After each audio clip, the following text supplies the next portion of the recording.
She lies next to you, scrolling through her phone, wearing the same oversized t-shirt she's worn for 3 nights straight. You reach over, and she shifts away. Not dramatically, just enough to signal that tonight, like most nights, nothing's happening. She's tired. She's stressed. She's not in the mood. Always something. Meanwhile, she thinks she's still the prize she was at 25, still the woman men would fight for, still deserving of your desperate pursuit. But she hasn't touched you with genuine desire in months. Here's the brutal truth destroying your marriage. She doesn't see the disconnect. In her mind, she's still that hot girl you couldn't keep your hands off. She's still the one doing you a favour by being there. She's still valuable enough that you should be grateful for whatever scraps of affection she occasionally throws your way. And you? You're reinforcing this delusion every single day by accepting it, by tolerating it, by being the good husband who doesn't complain, doesn't demand, doesn't create consequences for being treated like furniture. You think you're being patient. You think you're being understanding. You think love means accepting whatever she's willing to give. But what you're actually doing is training her to give you less, teaching her that minimal effort gets maximum reward, showing her that she can neglect you without consequence. And then you wonder why her desire is dead, why she treats you like a roommate, why the woman who once couldn't keep her hands off you now can't remember the last time she wanted you. The sickness runs deeper than just sex. It's about how she sees you, how she values you, how she's forgotten that you're a sexual being with needs and desires.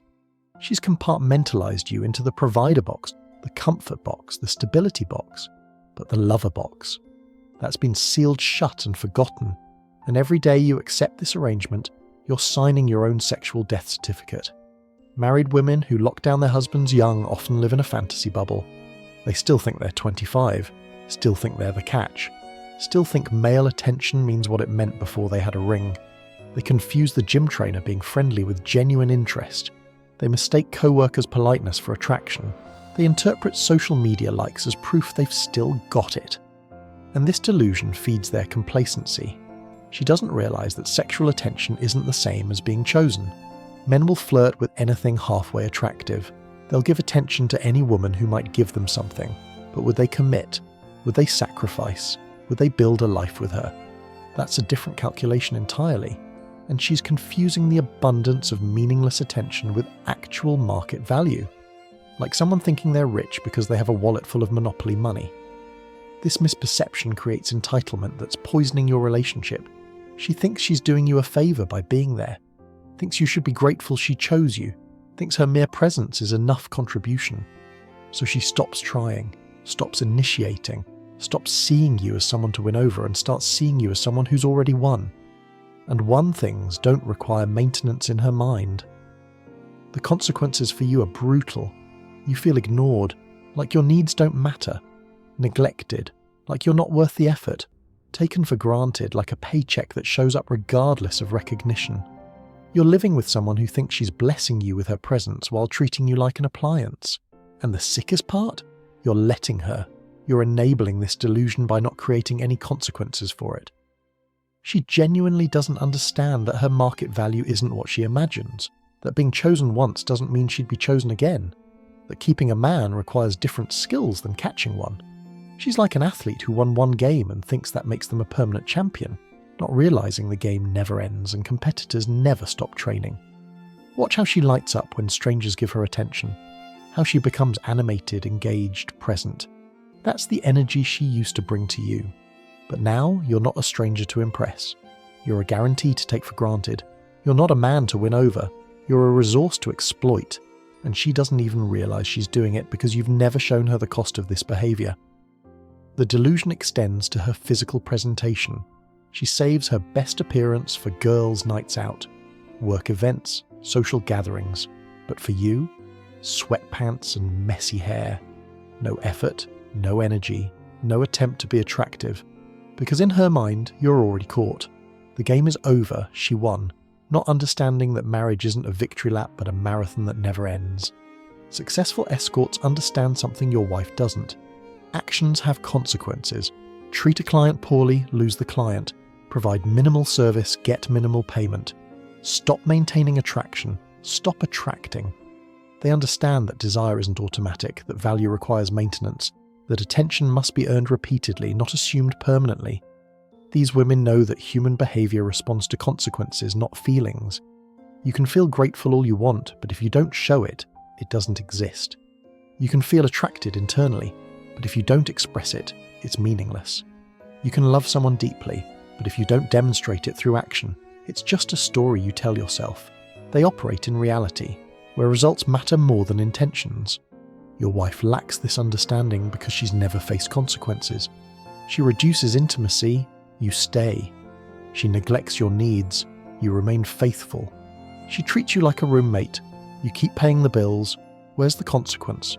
Where's the incentive to change? She's learned that she can give minimum effort for maximum security, and you've been her teacher. The behavioural reinforcement you're providing is destroying your marriage. Every time you accept neglect without consequence, you're training her to neglect you more.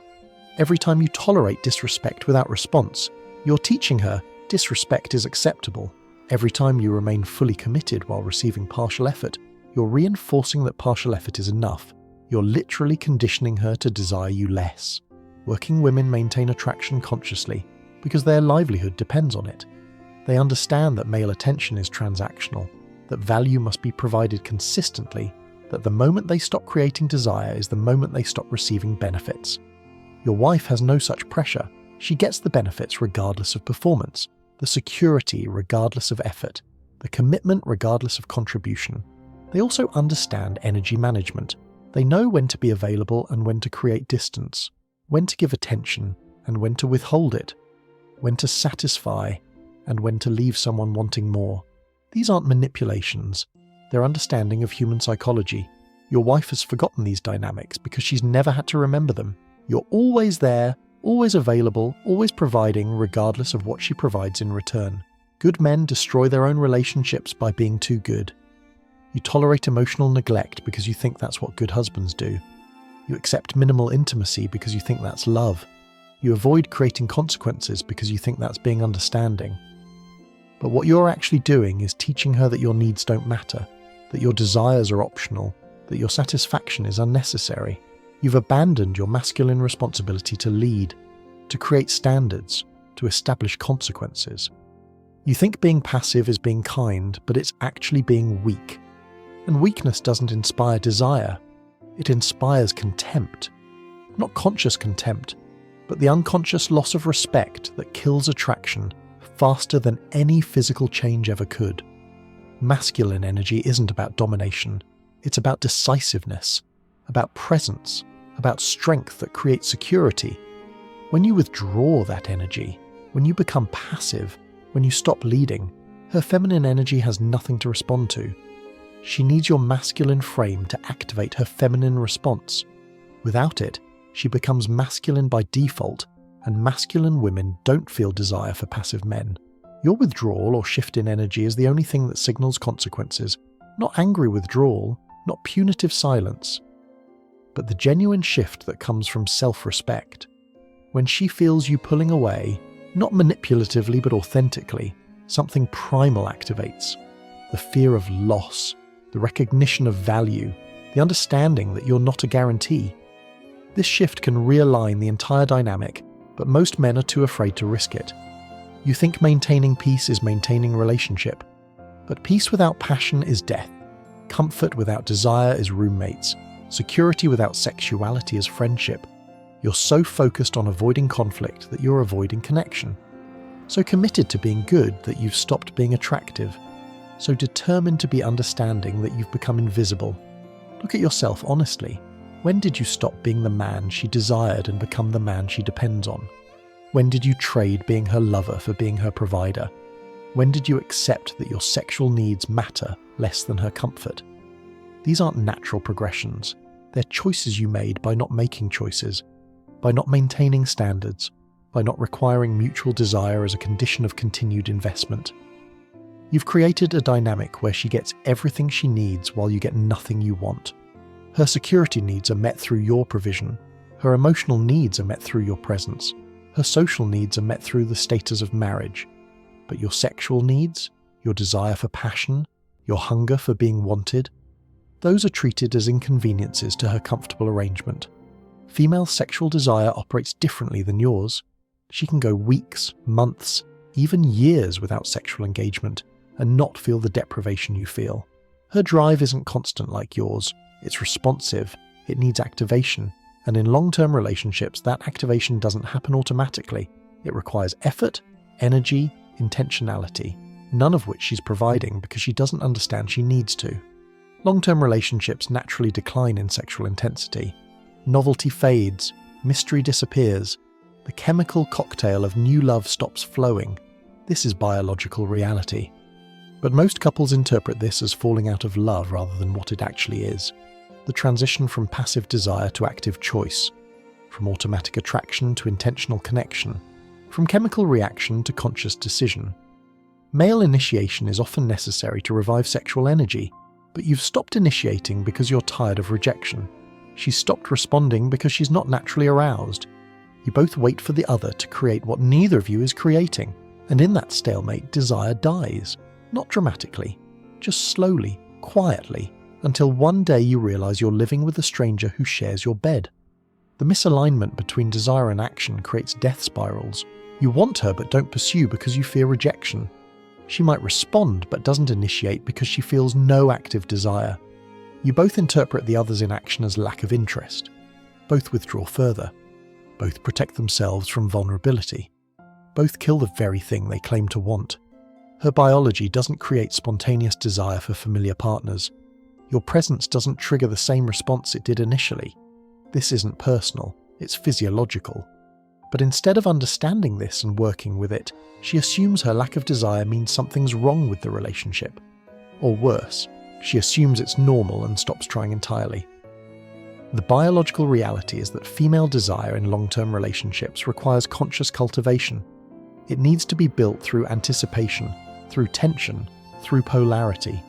But she's eliminated all of these. There's no anticipation because you're always available, no tension because everything's comfortable, no polarity because you've both become neutral roommates, and in this flat emotional landscape, desire cannot grow. She doesn't understand that her lack of sexual interest isn't evidence of lost love. It's evidence of lost effort, that her body needs different stimulation than yours to activate desire, that waiting to feel like it means waiting forever. That desire in long-term relationships is a choice before it's a feeling. But she's waiting for the feeling without making the choice. Women respond to consequences, not constant tolerance. This isn't about punishment, it's about reality. When actions have outcomes, behavior changes. When neglect has cost, attention increases. When taking someone for granted has risk, appreciation grows. But you've created a consequence-free environment where she can neglect you indefinitely without risk. Emotional neglect continues when you fail to assert boundaries. Not aggressive boundaries, not ultimatums, but clear standards about what you'll accept. When she treats you like furniture, you don't have to remain in the room. When she neglects intimacy, you don't have to provide boyfriend benefits. When she takes you for granted, you don't have to be constantly available. These aren't games, they're natural consequences. Setting standards and withdrawing energy teaches lessons words never could. When you stop being constantly available, she notices your absence. When you invest energy elsewhere, she feels the deficit. When you stop pursuing, she experiences the loss. These consequences communicate what your complaints never accomplished, that your presence is voluntary, your commitment is conditional on mutual effort, your love doesn't mean accepting neglect. Consequences enforce accountability. She needs to know that treating you poorly has cost, that neglecting intimacy risks losing connection, that taking you for granted might result in you being gone, not as threats, but as natural outcomes. Like touching fire burns, neglecting partners creates distance.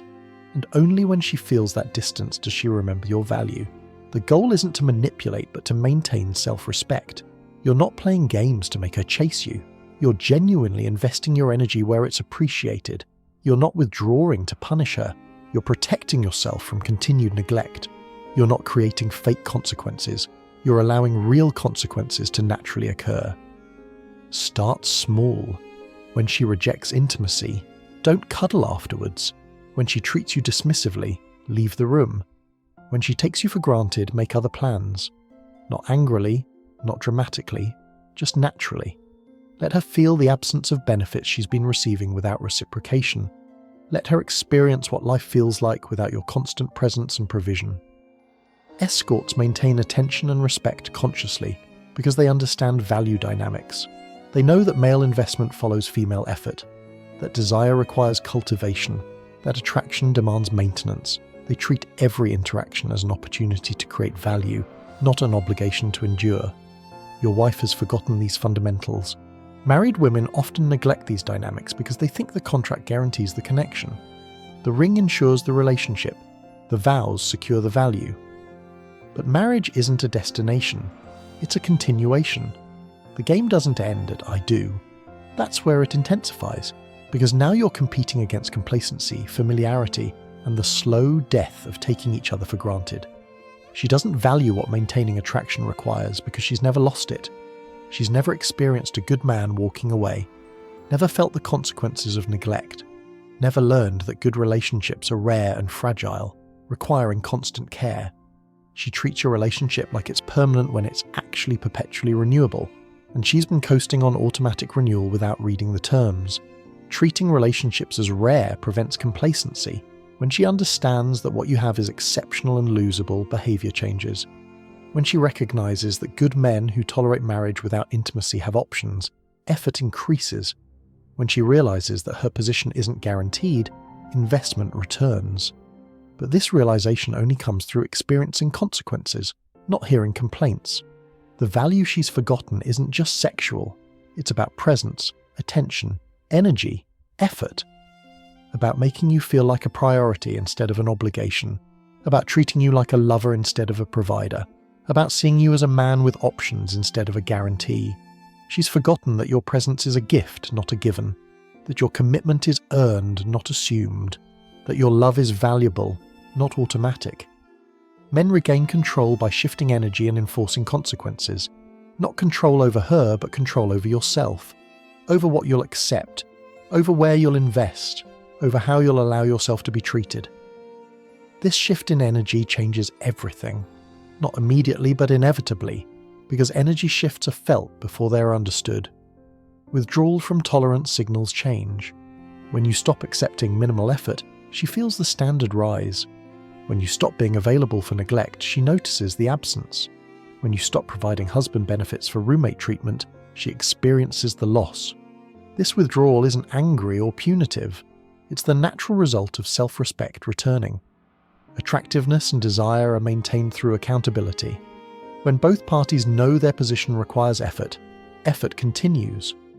When both understand that neglect has consequences, attention persists. When both feel the stakes, investment remains high. But you've removed the stakes for her while maintaining them for yourself, and that imbalance is killing everything. Healthy relationships emerge when both parties feel consequences, when both have something to lose, when both understand that their partner's presence is a choice, not an obligation. This doesn't mean living in fear. It means living in reality, where actions matter, where effort counts, where taking someone for granted is recognized as the relationship killer it actually is. Your transformation starts with recognizing your own value, understanding that you deserve desire, not just tolerance, that you merit enthusiasm, not just acceptance, that you're worth effort, not just presence. And when you truly understand this, when you embody this, when you stop accepting less than this, everything changes. Not because you demanded it, but because you stopped accepting less than you deserve. The shift in your energy will confuse her at first. She'll wonder why you're distant, why you're not pursuing, why you're not available. Good. Let her wonder. Let her experience the uncertainty she's never felt. Let her question the security she's taken for granted. This confusion is the beginning of awareness, the start of recognizing what she's been risking without knowing it. She needs to feel your absence to value your presence, not vindictive absence, not manipulative distance, but the genuine redirection of energy toward where it's appreciated. When you stop being constantly available, she remembers that you're choosable. When you invest in yourself, she sees you as investable. When you have options, she remembers she was once an option too. The comfortable assumption that you'll always be there is killing her desire. Security breeds complacency. Guarantee breeds neglect. The knowledge that you're locked down removes the need to keep winning you. But when that assumption gets challenged, when that security gets questioned, when that guarantee becomes conditional, suddenly you're not furniture anymore. You're a person, a valuable person, a person who might leave. This isn't about making her jealous or playing games. It's about living in truth. The truth that you don't have to accept neglect, that you won't tolerate indefinite rejection, that your commitment comes with conditions, namely mutual effort and desire. When she feels this truth, not through words but through energy, through actions, through consequences, desire often returns. Not always, but often enough to try. The transformation in her behavior when she realizes you have options is profound. Suddenly, she sees you through different eyes, not as the guaranteed provider, but as the choosable partner, not as the locked-down husband, but as the man other women would want.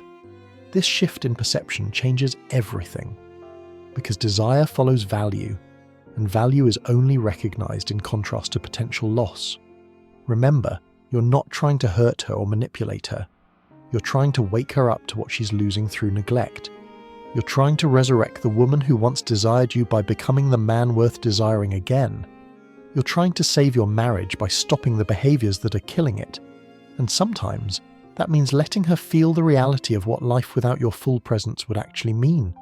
The ultimate goal isn't to leave or to make her chase you forever. It's to re-establish a dynamic where both of you are choosing each other actively, where desire is cultivated consciously, where neglect has consequences and effort has rewards. It's to transform your marriage from a guarantee into a choice, from an obligation into a desire, from a habit into an intention. And that transformation starts the moment you stop accepting less than you deserve and start requiring the mutual desire that makes marriage worth maintaining. If this message resonates, if these patterns feel familiar, if you're tired of being treated like furniture in your own marriage, share this with other men who need to hear it.